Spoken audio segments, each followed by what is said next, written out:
China is playing a growing role in the escalating Israel-Iran conflict, not just snapping up cheap Iranian oil, but possibly funneling weapons and missile fuel to Tehran. So far, Israel has avoided striking Iran's oil export hubs. But if that changes, Beijing risks losing a major energy source of cheap crude. In light of these developments, White House Press Secretary Caroline Leavitt responded to questions about China's military backing of Iran earlier Thursday. Here's what she said. Do you have any reaction to Xi Jinping's offer of intervening in Iran diplomatically? And are you seeing any signs that China would get involved militarily to support Iran?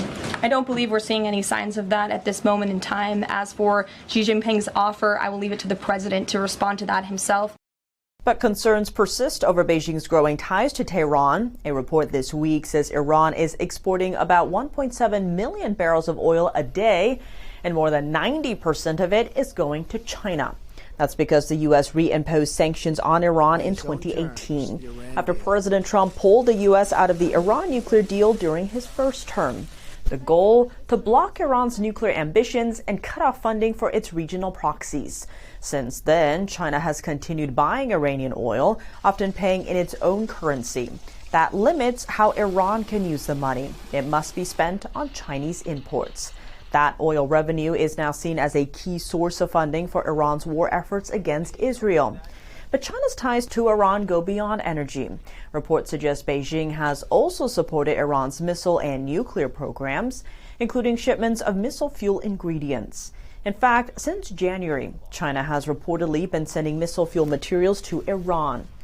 In a separate instance last Friday, after Israel struck Tehran, a Chinese cargo plane flew toward Iran and vanished from radar near its airspace. Two more followed in the next days, all flying similar routes.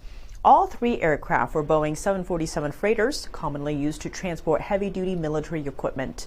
But without further inspections, what those flights carried remains unknown. According to some news reports, China has a history of supplying missile-related materials to Iran, despite international criticism. An analyst specializing in China and the Middle East said that while open military support from China is unlikely, the possibility can't be ruled out.